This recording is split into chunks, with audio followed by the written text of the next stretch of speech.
who's standing in for Lucy Whiteman, who is having a well-earned break, and I'm sure Roslyn will be a very able assistant today.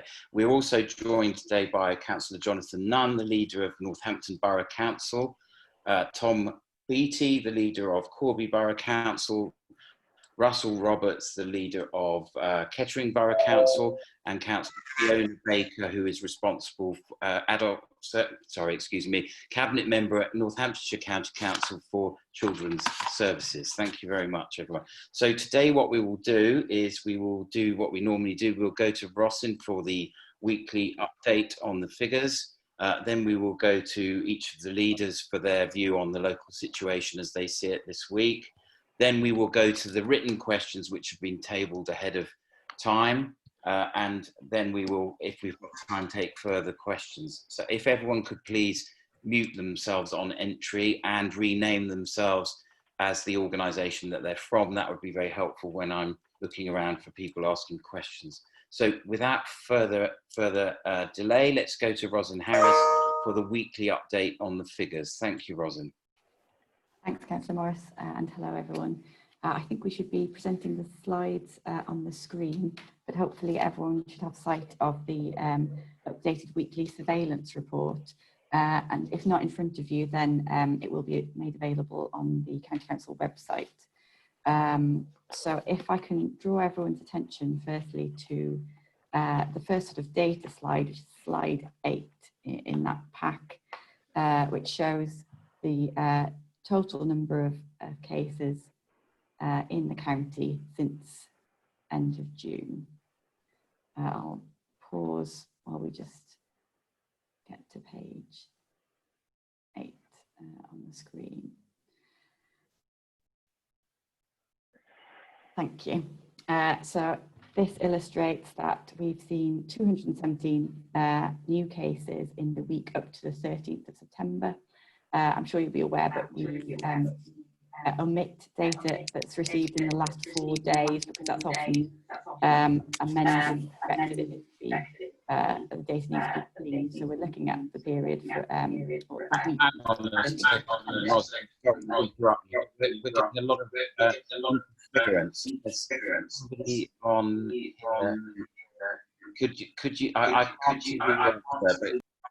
could you, yep, that's perfect. Thank you. If everyone could please mute themselves. I'm so sorry, but it makes it very difficult for everyone to hear what Roslyn is saying. Sorry, Roslyn, you may have to start from the top again, I'm afraid. Back to you. Absolutely, no problem. So I was just saying that we can see in this graph the trend in the total number of cases in the county from the end of June, showing that in the latest week that we have the report for, and that's until the 13th of September, sorry, omitting the last 4 days because the data quality in the most recent 4 days is often not the best. And so to give you the most accurate data, we just report until the 13th of September, which showed 217 new cases in that week, which is an increase from the previous week. And as you can see in that graph, we have seen a steady rate of increase, as well as the spike around the green core situation since June. We'll come on to another chart later that illustrates how that trend compares to the national trend. But if we can move on to the next slide, so slide 8, this gives a cumulative look. So this is all cases since the beginning of the pandemic. And the age profile of positive cases tested in the NHS, so that's on the left-hand side of the screen, pillar 1, and then pillar 2, or the commercial testing, so your mobile testing units and local testing sites on the right-hand side of the screen. And as I say, this is from the beginning of the pandemic. The population pyramid on the right, showing the commercial testing providers, does show that the positive cases that we're getting through the mobile testing units is majority working age adults, and this is a trend that we've seen all along. There have been slight differences in the age profile if you look at that population pyramid week by week. certainly in the last few weeks, we were seeing a majority of 20 to 29-year-olds, but then shifting back lately to older working age adults. So that's a sort of shifting picture, but that's the overall cumulative picture that you're seeing there is of working age adults. If we move to the next slide, and actually the cases by district and borough that we see on slide 10 is illustrated in graphical form on slide 13. So if we move to slide 13, that might give a better picture of this, because it's a breakdown of rolling weekly average of the daily case rate in each of the district and boroughs. And what I wanted to draw everyone's attention to here is what I mentioned earlier in the trend, the England trend versus our local county trend. So you can see that the dashed line, the thick dashed line, is our county daily case rate. And you can see from the beginning of the graph in July, our county case rate was significantly higher than the national, which is the dotted line. But as time has gone on, moving through to September, we've seen an increase in the national case rate that's now surpassed the county rate. So we're seeing a picture where nationally case rates are rising and sort of overtaking us locally. However, we've been at a higher level for quite some time. So I think that reflects the fact that we've had higher case rates for quite some time, and we have been putting a lot of effort into not ensuring that they don't shoot up. So I think that really reflects all the efforts that have been put in over the last few months into controlling those local rates. Not to say that it's not something to be concerned about still, but I think we're possibly in a better place than other places that haven't had high case rates over the summer, and we've put all of those measures in place already. If we move further on to the maps, so the cases by community, so that's slide 14. That show those MSOAs as similar size areas to wards, but a different geography, but sort of similar to your local ward areas, showing a relatively similar picture to that we saw last week. These are the total number of cases, not adjusting for the size of the population in that area. So if we move to slide 15, that should show, adjusted for the population of that area, what kind of case rates there are. Seeing Barton Seagrave, again, at the top of this list, followed by Corby Village and then Abington Vale. So Kettering, Corby and Northampton still appearing as areas of concern, mirroring the sort of the borough average case rates in those areas being our areas of highest concern. If we skip then forward to, because I think the cumulative cases by community just show the picture over the course of the pandemic, and possibly not that useful for the current picture. So if I move us on to slide 18 with the summary of outbreaks and exposures, just to flag to everyone before we continue, and my apologies, there is a very minor error in that the total number of clusters identified here is 4, which is an error. That it should be 2, and total number of cases in clusters 12, but it should be 6. That doesn't affect the other figures in the chart are correct. So some things to flag in the summary of outbreaks and exposures. So comparing our picture here to last week, we've seen 9 new outbreaks, so 17 active outbreaks last week, 26 active outbreaks this week. Those 9 new outbreaks, 4 have been in care homes, 3 in schools and 2 other locations. And in terms of school cases related to this outbreak. So up until the 13th of September, we've seen 5 positive cases related to those 3 outbreaks, and then a further 11 cases distributed across 11 schools, which will be in that third part of the chart labelled exposures. So that brings the total number of what we call situations. So that's either a single case, an exposure, or a cluster or an outbreak, to 76 this week, which is an increase from 47 last week. It is important to note that although we've had quite a jump in the number of situations, the increase in number of cases isn't quite as large. So we've gone from 405 cases related to those situations to 458. Also important to flag here that these will be any cases in the last 28 days.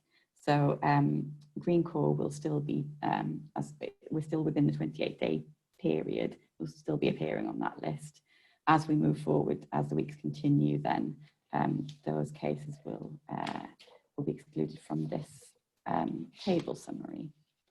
And those were the key points that I wanted to run through in terms of the data. So I'm happy to take any questions at that point on the data pack, or Councillor Morris, if we want to move on to other items, I'll be guided. Thank you, Robin. Yes, we will come to questions for you in due course, but what we'll do first is we'll go to the local representatives. So we'll come to Councillor Jonathan Nunn, who's the leader of Northampton Borough Council, for his reflections on the situation as he sees it currently. And then we'll go to Russell Roberts, who's the leader of Kettering Borough Council, and then Tom Beattie, the leader of Corby Borough Council. So over to you, Jonathan. Yeah, thank you, Ian. Thank you very much indeed. Good afternoon, everybody. We were talking a little while ago about our eagerness to get Northampton to match national averages and beyond. And I think at that time, our aspiration was to make sure we were all going down in our infection rates and cases. It maybe is quite nice to see that we're becoming slightly more average, but what a shame that it is that the rest of the country is coming up to meet us rather than the other way round. And I think what that tells us is there's still an enormous amount of work to do. I think we can say that we recognise, simply by the fact that we're getting near the average, that people locally in the county, and from my perspective, certainly in the town, their efforts are showing. In other words, that it must be making an impact. The extra caution and perhaps the extra guidance that we've given to people has helped. So I'd urge people not to think that this is nothing to do with me individually. It's about every single one of us individually. And your efforts are not wasted. They've really had a positive impact over the last few weeks and months. But this is worrying.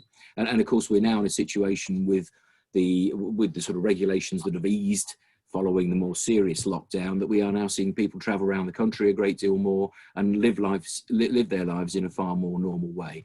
And that is seriously worrying, really. There's a risk of damage to our economy because potentially there's talk of restrictions coming back in, and that worries me hugely too. We've spoken at this conference, Ian, about the economic impact and so on. We know ultimately health comes first, and it has to. But I think we can say the people of Northampton have showed the country what you can do if you really press hard on the precautions. We're urging people around the country to do the same. We just need to keep our town centre open. It makes me personally feel quite ill to think of the risk of that, because I know of the devastating damage. And so there's another reason to urge people to keep up with the precautions. I mean, obviously a final comment on testing, really, which clearly is the challenge at the moment. And there's little doubt that people like me who represent residents from all sorts of different areas, we are all urging government to do everything they possibly can to get the testing capacity up. And we hear about the progress being made. Of course we do. And I'm also mindful, you know, this whole pandemic has been new territory for all of us. We've experienced things and dealt with problems we've never dealt with before. And, you know, at different points, there's been milestones of different resources that have been short. Right now, it's testing testing capacity, or to define that correctly, actually, our test centre capacity is the same. And actually, as I understand it, test numbers have remained reasonably consistent over the last few weeks. So as many people are still having tests, the issue has become that increased demand. Maybe that could have been anticipated better. Certainly, we now need to catch up. And schools going back, of course, has had a big impact on the number of people who are seeking for a test. But, you know, on this business of resources, today it's testing, or it's lab capacity for testing. Do you know, it wasn't that long ago where everybody was thinking they must buy a mask and they couldn't get hold of them anyway. They were shopping online. Now, of course, masks are in supermarket. Prior to that, we had the massive problem with PPE, didn't we? And, you know, when you go back right to the start, you couldn't get a laptop computer for love or money because everybody was working from home, let alone, of course, toilet paper. So we're in brand new territory as a national community, and at each time resources have been stretched. Sometimes we've had plenty of resources. The Nightingale hospitals, thank goodness those hospitals weren't used to full capacity, but they might have been. But our point is, we get it, we understand more people want tests, but if we are to keep the economy going, and if we are to get the country running again, as the government are asking, we're pushing them hard to pull out every stop they possibly can to get that laboratory testing up behind the excellent testing capacity that we now have in our local area. I think that's probably about it at the moment for me, and happy to take questions, of course, in due course. Thank you. I'll bring in Russell in a second, and of course the messaging has changed slightly from get tested if you're worried to only get tested if you now show symptoms, and it's a very subtle but important change, which will hopefully allow capacity within the testing regime here and elsewhere. But obviously, as you say, we are working very hard to create that capacity. I'm going to bring in Councillor Russell Roberts, the leader of Kettering Borough Council, next. Russell. Thank you, Ian. Thank you, Chair. I just want to say that working in Kettering, as we have, very hard to get the message out there. Sorry about that. Is that better? Yes, that's better. Sorry. We've worked very hard in Kettering to get the message out there, a clear message of being vigilant. And we have had a small increase, but we are pleased to know that we're not being put on the watch list. And I have to say that we've learnt by what other people have done, and that's important, that we've helped each other along the way. So things, we've got testing, the same testing's being done, but there's more people who want the test. So I'm sure that will level itself off given time. But I think what's happening at the moment in Kettering is exactly the way it should go. A clear, simple message, stay vigilant, and it works. It would be incredibly difficult if the nighttime economy in Kettering was affected by this. It would not be good, but if people keep being vigilant, then hopefully we won't have to affect the nighttime economy. People are getting back to work, children are going back to school. These are all good, positive things, but they do bring their pressures with them, and we've got to react and respond to them. And I take some comfort, a small amount of comfort, in that we have increased figures, a little bit increased, but we're not on the watch list. Thanks very much, Chair. Thank you, Russell. Sorry about the microphone. I'm not sure what went wrong. Sometimes you get these reverberations. It's fine. We heard you perfectly clearly. Don't worry. I'm going to come now to Councillor Tom Beattie, who's the leader of Corby Borough Council. And before he speaks, I would say this is a great example of cross-party, cross everything working this very press conference. So very glad to hear from you, Tom. Thank you, Chair. Councillor Morris, can everyone hear me? Yeah? Okay. Yeah. I mean, what my two colleagues have said in advance of me, I would simply echo. You know, the importance of abiding by the advice and the instructions that we've been giving out for the last weeks and months. And it's slightly disappointing to see that Corby has the highest rates in the county. Clearly that's a concern, even though there is a recent slight decrease. So things aren't getting any worse, but they're not getting better as quick as we would want. And I think it's a case of keep doing what we've been asking people to do in terms of social distancing, in terms of avoiding public transport, using masks where that's unavoidable, hand washing, and this week with increased government advice about the rule of six, all of those things I think will help drive down the rates here in Corby and elsewhere, and we want to see that. We don't want to get to a position where we even have to consider the thought of a local lockdown. We want to avoid that at all costs. So a local lockdown would be damaging. It would be damaging, as I've said previously, for the local economy, for local business. I think it would be damaging for morale amongst the public. So I would just urge people in Corby to continue to listen what we're saying, what we're telling them, to continue to follow that advice. And if we do that, we'll get on top of it. And we won't need to impose any further stricter regulations, I think, which all of us would like to avoid. And I don't think there's much more I need to say, Ian, other than that. But obviously, I'm here throughout the press conference. If there was anything else I can add to any answers to the questions, I'd be happy to. Thank you. Thank you very much, Tom. A very good summary from all three of you of the local situation as we see it.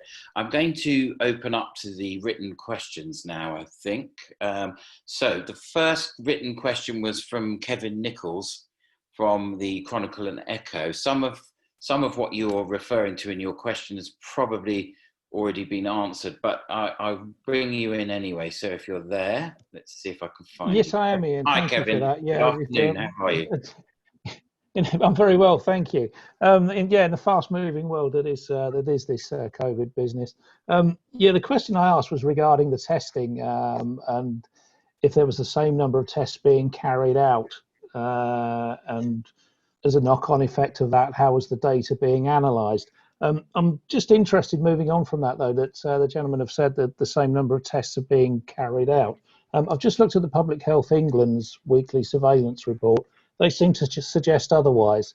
The figures on the current one, I believe, about 20% down on what they were a fortnight ago in terms of the number of tests being carried out in Northampton. That takes us up to September the 10th, which is when the more of the problems regarding demand started to really hit home. So I just wonder if there's any response to that, please. Yes, I'm sure there is. Rosin, can I bring you in on that? I mean, it has been a slightly fraught area, I think it's fair to say, this week. Rosin. Absolutely, and it would be good to touch base outside of the press conference just to check the data source there, because I'm aware that data on testing is presented in a number of ways, either the number of tests that are conducted in an area or number of tests that are conducted for residents who live in that area. So we're aware that, for example, in Northampton Borough, there may be people from other areas coming into the borough to get testing. And so if we look at the figure as a county, Northamptonshire, the number of tests for Northamptonshire residents rather than the number of tests that are happening in the county, we look at the period in the last 2 weeks compared to the previous 2 weeks, there hasn't been a change at all in the number of tests conducted for residents. So it would be good to just touch base on what data source that is, and we can hopefully clarify that point. It's likely that it's a slightly different measure. Thank you, Rosin. Kevin, are you I'd be delighted. I've been asking roughly the same question of the comms team since Monday via email. So yes, I'd be absolutely delighted to touch base with on that. No, that's absolutely fine. Again, the numbers are always confusing and have been since day one on this. So no, I'll happily take Rosin's answer on that. Thank you. Thank you very much, Kevin. I'm going to move on to Jack Duggan. Jack, are you there? Oh, yeah, I'm here. Hi, good afternoon. Hiya. I mean, sort of Jonathan Nunn's already sort of touched on it about the work to pressure the government into doing everything they can to sort out this testing issue. So maybe mainly ask what sort of advice you would give to people who are still struggling to get a test. Jonathan, did you want to come in on that, or did Rosin want to? Jonathan, if I come to you first, perhaps. Yeah. I mean, it's difficult, isn't it? Just reading the question, I see what you mean. Advice, I'm not sure I would personally have any. I believe that the appointments are released in the evening, and that means it's a good time to catch. But nevertheless, that doesn't create more. It just means if you happen to ring then, and somebody else is at work at 7 or whatever and can't ring, so that doesn't necessarily help. But if people really are urgent, I think if you try in the evening, no. I suppose the one thing from my sort of layman's perspective would be, look, please just don't be tempted. I mean, what a temptation it is if, you know, for whatever reason you feel you've got to self-isolate because you're pretty certain you've got the virus, but then at the same time you can't get a test, you've got work to do, particularly perhaps if you're self-employed or running a business. I can just imagine the temptation, and I suppose it's an urge, really. It's an urge from all of us here and all of us across the town. Please stick with it. Do your best to get a test, but please don't be tempted to go back to a more normal life just because in the interim you can't get the test. And we promise you we're doing everything we possibly can to get the lab capacity up so we can get you booked in on the Market Square in Northampton or wherever it is as quickly as possible, really. There might be a slightly more technical answer behind the testing from Rosin maybe, but that would be my view on it. Thanks, Ian. Very much, thank you.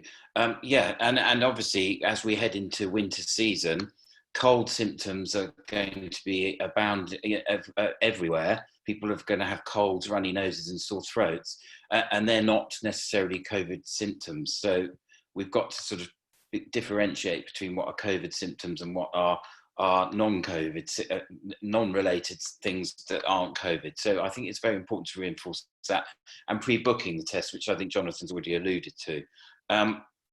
So I'm going to move on, Jack, if that's okay, and unless you had a subsequent question. Well, I guess unless there's any more advice, that, like more detailed advice, Jonathan was sort of leaning towards from public health, and I don't know if has that been an issue then? People been getting tests when they haven't actually got, they think they've got symptoms, but they've actually got, you know, flu or a cold or anything else. Well, I think that's in the subtlety of, excuse me, I don't know, Alistair, could you mute yourself? Sorry. I think that's more the subtlety of the change of advice, really, which was get yourself tested if you think you may have symptoms or anything, to only get tested when you've got symptoms. And I think that again is the subtle change in the advice. So hopefully that helps answer that one, Jack. Thank you. Alistair, are you there? I think that was you earlier coming in. Yeah, me. Yeah, just about. Alistair, good afternoon. How are you? Oh, is that any better? You might want to put your volume up a smidge if you can. We'll try. Go for it. I have problems with it. Thanks very much. I was going to ask you, have we got a representative from the police this week, have we? Yes, we do, yes. Yes, they're available. Yes, sorry, I can't see them on the list, that's all. I was going to ask, since the introduction of Rule of 6 on Monday, can the police tell us about any action they've had to take, or of any how good the county's been, basically? Any action they've taken, and how much action they feel they have to take in that respect? Thank you, Alistair. Thank you very much. I'll just repeat that because it was quite unclear. And good Lord. Hi, Alistair. Could you mute yourself again? I do apologise. And I was very remiss earlier. I didn't introduce James Adronoff from the Northamptonshire Police. So the basic question was, can police advise on what action has been taken since the introduction of the Rule of 6 on Monday? And what can you give us a flavour of what's been happening with the enforcement? Thank you, James, and thank you for coming today. Sure, my pleasure.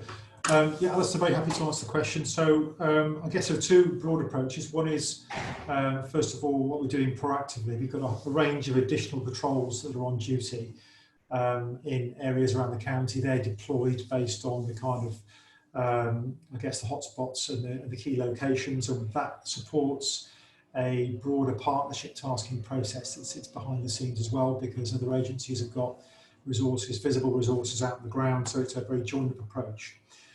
Those are supported by, first of all, they're delivered by the local neighbourhood teams, and they're supported by special constables who have been forming quite a lot of the backbone of our patrols as this operation has progressed since it started, but before, right from the beginning of it. So we've got those patrols are all in place, and they will be out and about engaging groups where they see them, and then responding to some of the calls as well. We are also then responding to calls from the public, and the overall approach we're taking, it remains with the national position around what we call the 4 E's. So we would engage with groups, explain the reason why we're engaging them, and the importance of us all supporting the effort to fight the infection and stop it spread around the county, and to encourage people to comply. We're moving to a slightly more robust approach, I think, because I think the Chief Constable went on record reflecting what I think would be some public view last week, saying, to a degree, how much encouragement and explanation does one need. But officers continue to take a proportionate approach, and in the main, when they encounter groups, they will disperse. But we are encouraging officers to take enforcement where there are clear flouts in the law, and where people are not complying with their instructions or their encouragement. So we have not seen a massive influx of calls since the laws changed on Monday. We are seeing something like 10 to 20 incidents a day that are connected to COVID. And as yet, we have not felt the need to enforce any offences. So we've attended 10 to 20 or so a day, and we haven't actually issued any fixed penalties since the start of things, but we're more than prepared to do so where the need arises.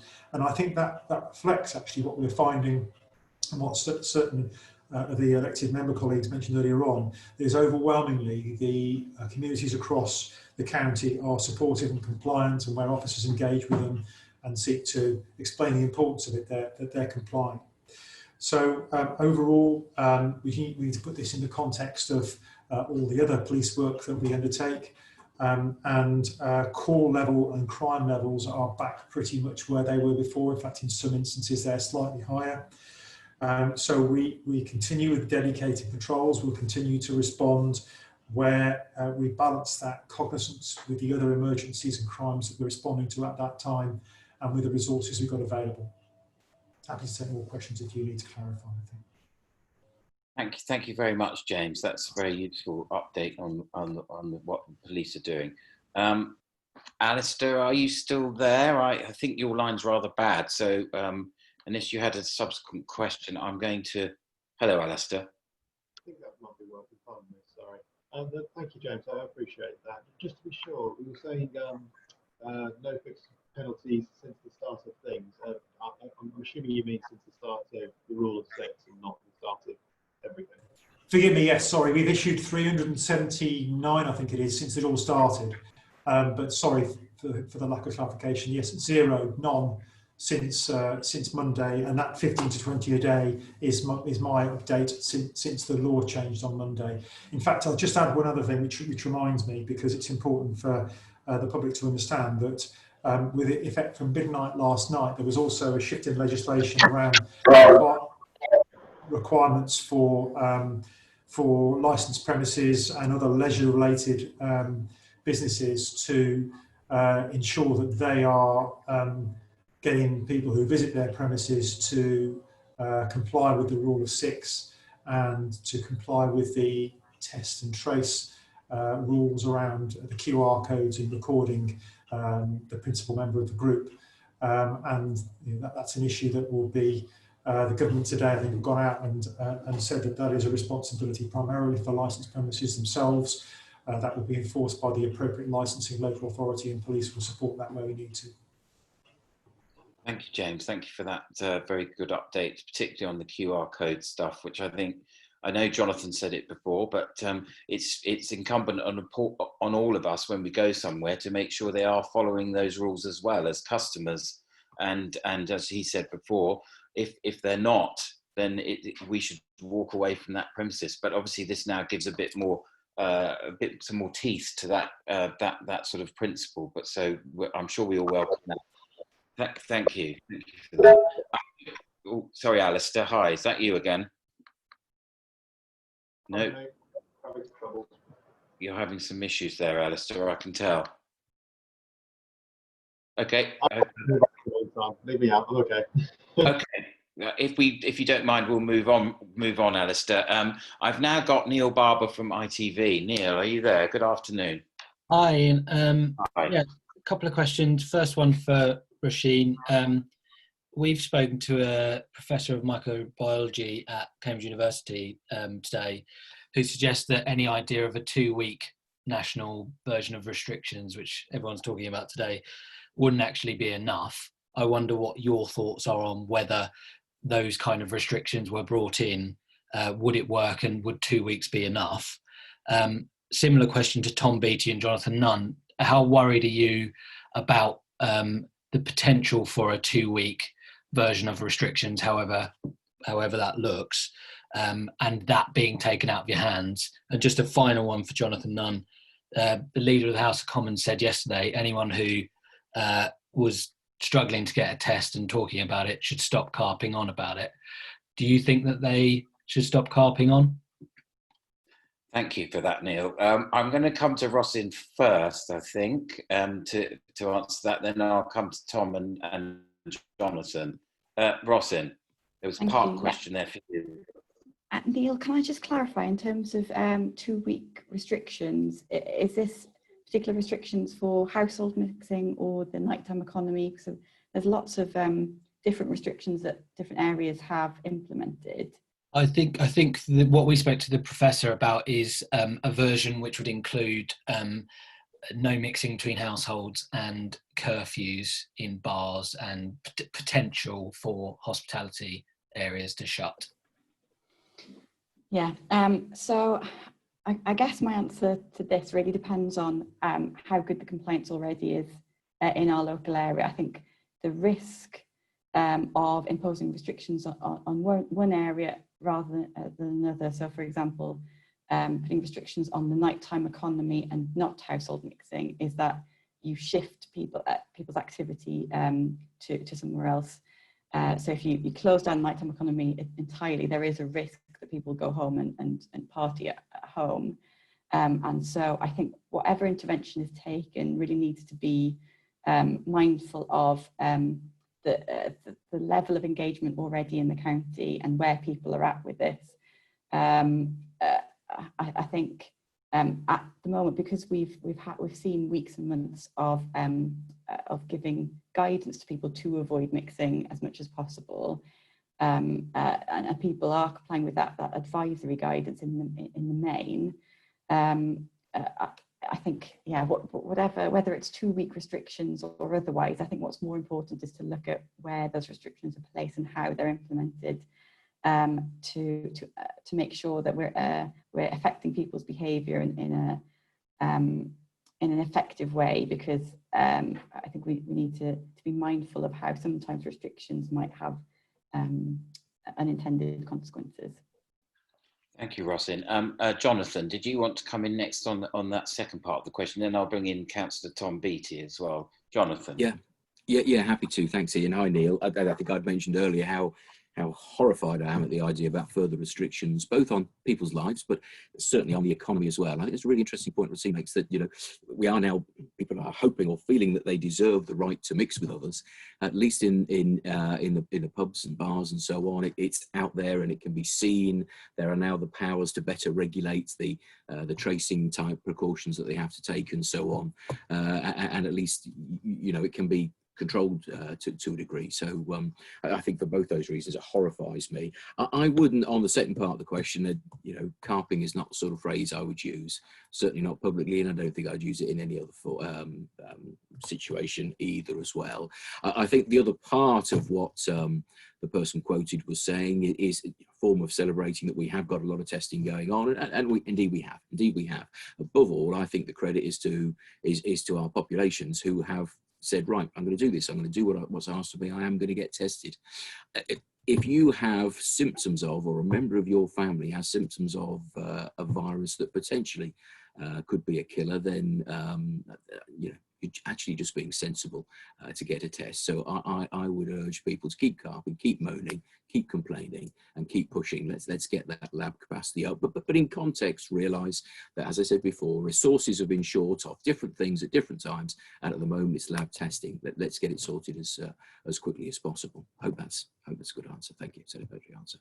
Thank you, Jonathan. Tom, would you like to comment as well, since you were name checked there by Neil?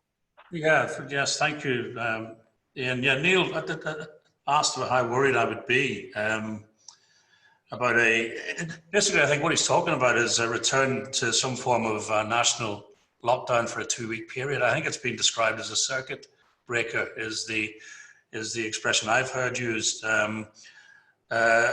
which would not be a return to full lockdown, but something approaching where we were earlier.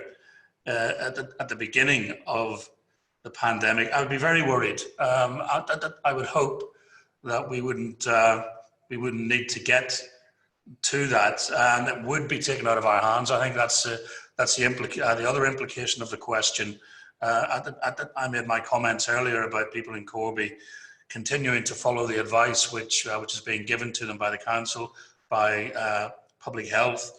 However, if the government are considering some sort of return to a national lockdown, even if it's only for 2 weeks, as a sort of circuit breaker, to use their expression, I think that would be a concern. But I think that's out of our hands. And to be perfectly honest, we can do what we can do here in Northamptonshire. I can do what I can do here in Corby.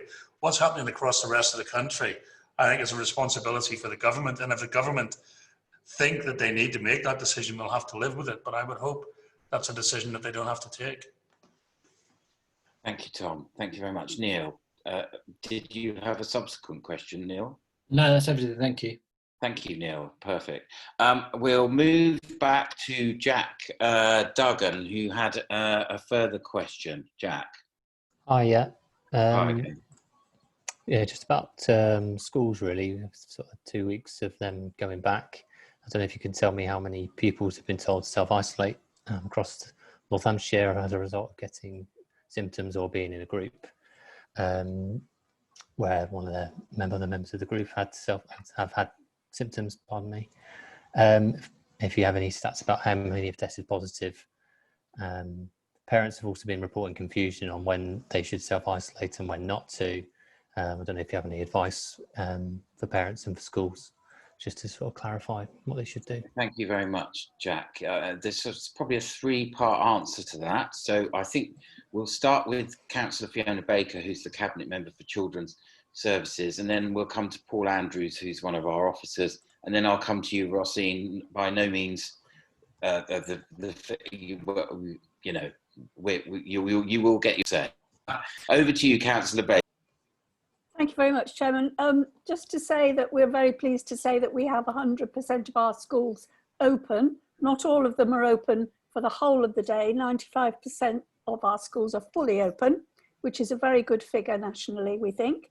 5% of these schools have isolating bubbles. And I think when you speak to Roseanne later, she will be able to give you in her pack various figures that have been gone through and charts, etc., to show the figures. But these obviously are figures from probably last week, because it takes a period of time for all these figures to come from National Health England, I understand, and the Department of Education down to us here in Northamptonshire. The decisions on who needs to isolate are taken on a case-by-case basis from all the individual schools.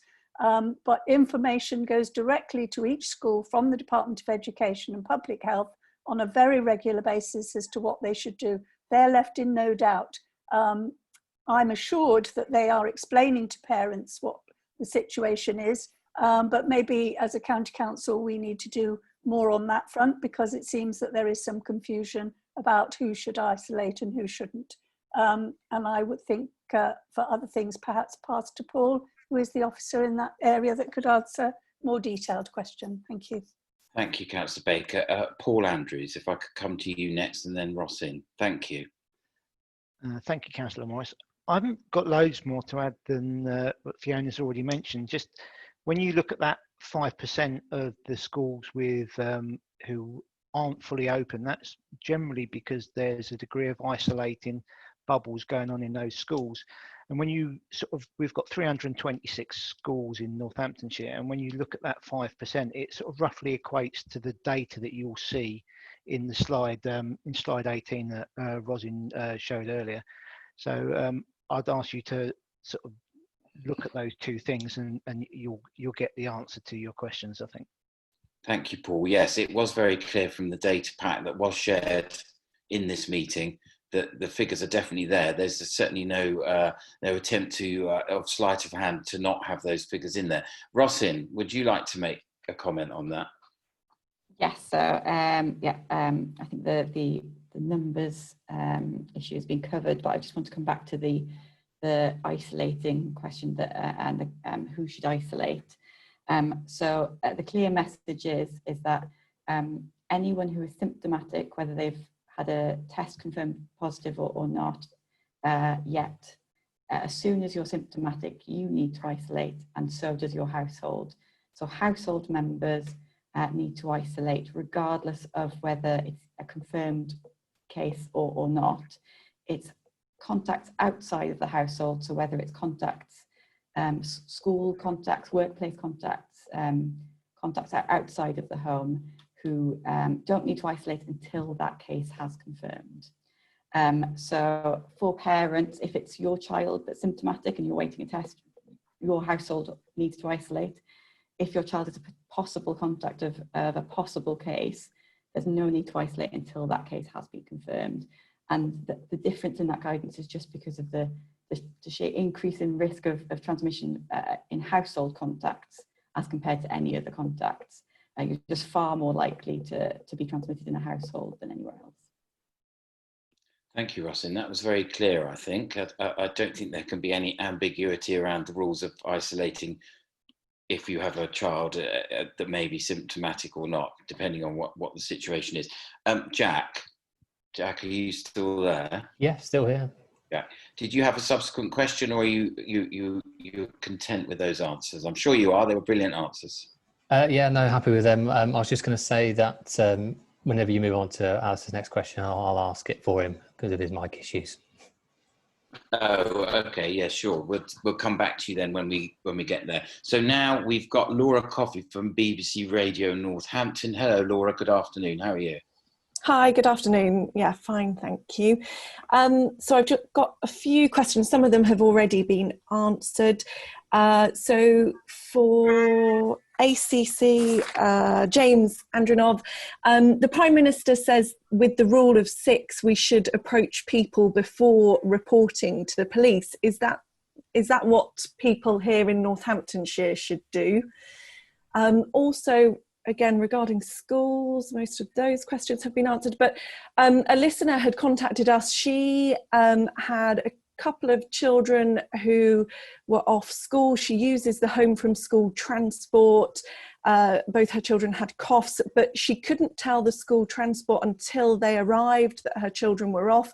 She said when they arrived, the driver and the assistant, although have been very helpful and she's very happy with how they've been working, none of them were very clear on who needed to report this potential. They were waiting to have tests done. So they just weren't clear on where the reporting stands, whether it was with the parents or the provider with that home to school transport that they're using. And one other question that I had that came from the pack, and I just wanted to say thank you very much for releasing the surveillance report before this press conference. It makes such a huge difference. On page 9, it says that the Pillar 2 cases are both male and female testing positive, tend to be aged 20 to 59. So this is an increased age group that we've been seeing on recent weeks. And it says many do not show COVID-19 symptoms. Now we saw with the Green Corps outbreak that many of the workers there were asymptomatic. What are the challenges around dealing with people who don't have COVID-19 symptoms, particularly at this time when there are the challenges with testing? Thank you, Laura. That was an expansive list of questions. Thank you for those. I'm going to go to James first, because I think that was the easiest one to go to first on the rule of six. Then I think I'll bring in Ross in on the remainder of that, and then Graham Kane as well, who's our executive director of Place, who can answer the transport questions. So if I go to James first. James, hello. Hi, thanks, Laura. So the very short answer to your question is yes. We think that communities should be talking to each other before they report things. I think my starting point always would be that strong, resilient communities talk to each other, and that people and communities can be very powerful in influencing positive behaviour in communities. And so it would be perfectly normal and reasonable to expect people to talk to each other. And if you see somebody in your street or nearby, then of course we wouldn't want people to put themselves at risk. And if that happens, then of course withdraw and call us.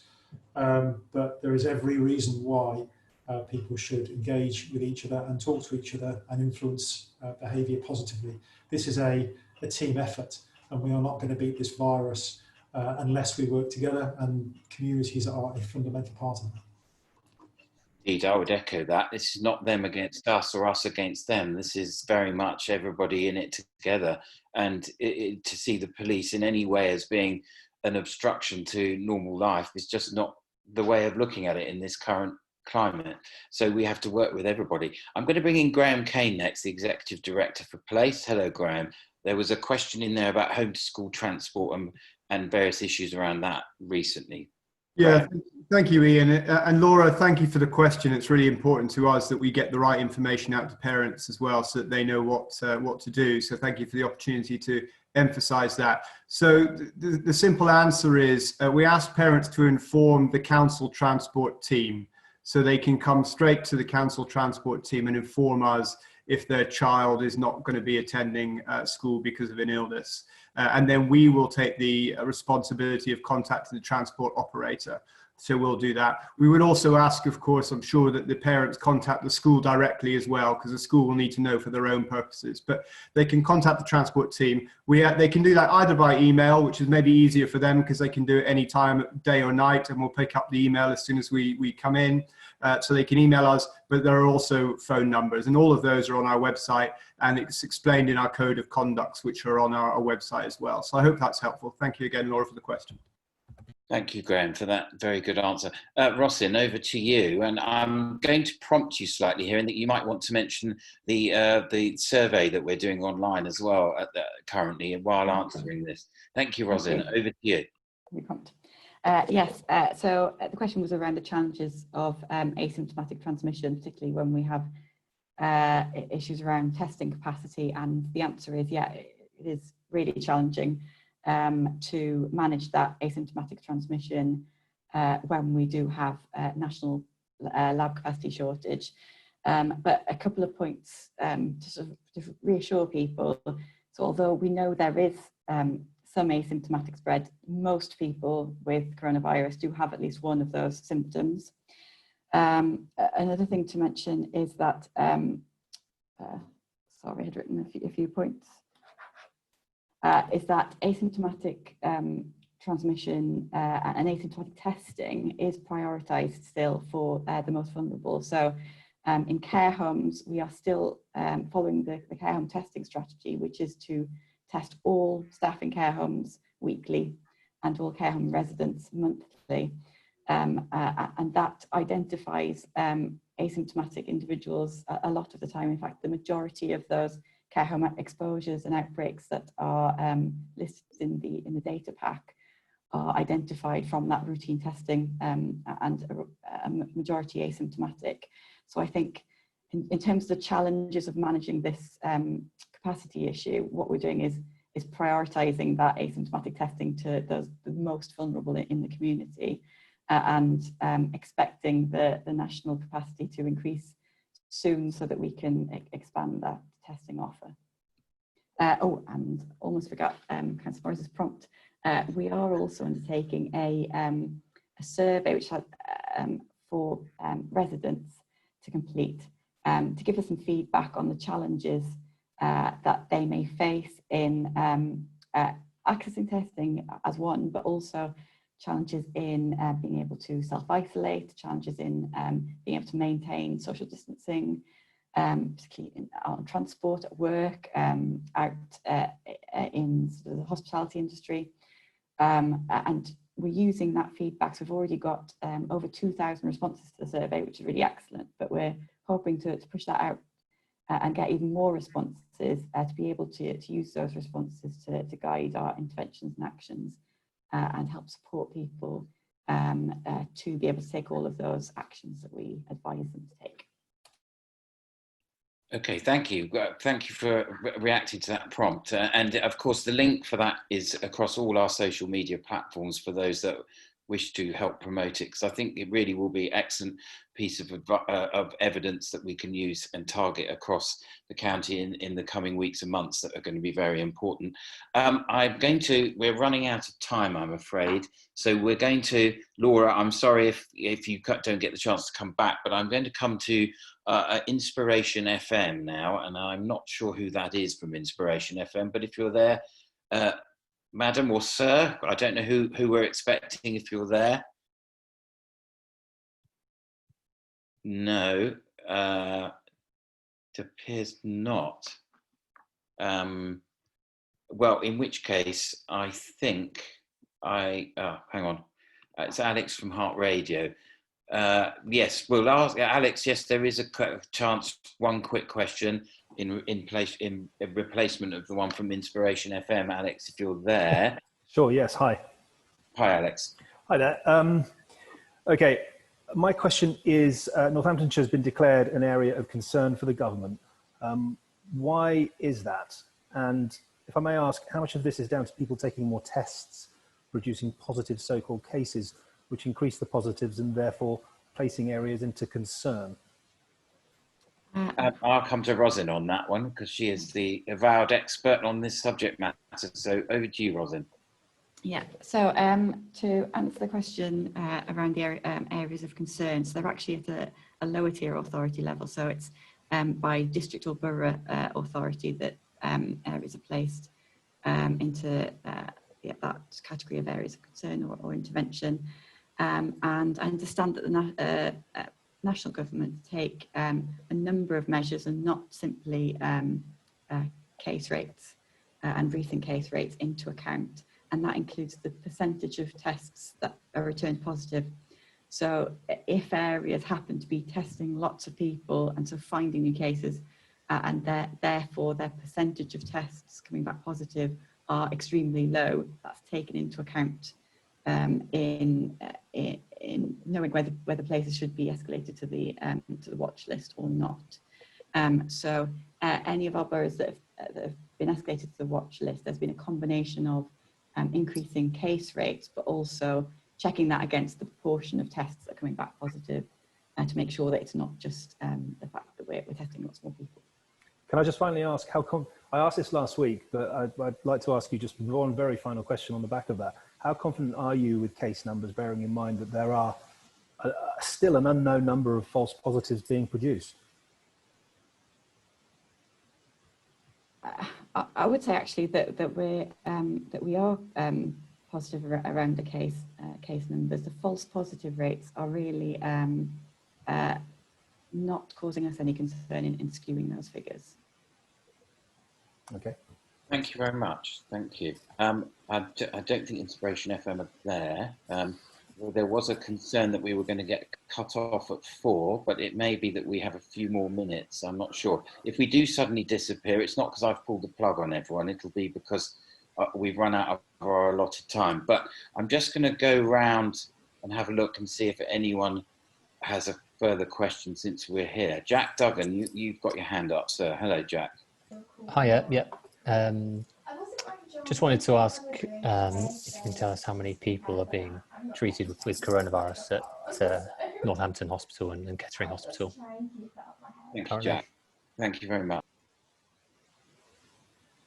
Yeah, so we don't routinely publish the figures and numbers of cases, particularly as they've been so low and potentially identifiable. in the acute trusts being treated for coronavirus. What I can say is that that those figures have remained low over the summer. They are higher now than they have been throughout July and August, although still remain fairly low. However, we are seeing increases in attendances at GP practices with COVID-like symptoms, and we know from other areas that increases in GP appointments precede increases in hospital cases. So we think that's an early warning for us. So we're keeping a very close eye on the number of hospital cases, not increasing sharply here as in other areas, but it may only be a matter of time. Thank you, Rosin, for that answer. Jack, I think that answers your question ably. So I'm looking around, there doesn't appear to be anyone else that wants to ask any questions. So I'm going to close the press conference if that's okay with everyone. Thank you very much, as always, for your attendance. Thank you very much for your questions. Thank you to everyone who answered the questions. I would say have a good weekend, everyone. Stay safe, and together we can beat this virus in Northamptonshire and in the country. Thank you very much. Thank you. Thank you, Ian. Thank you very much. Bye, everyone. Thank you. Bye. Thanks, Ian.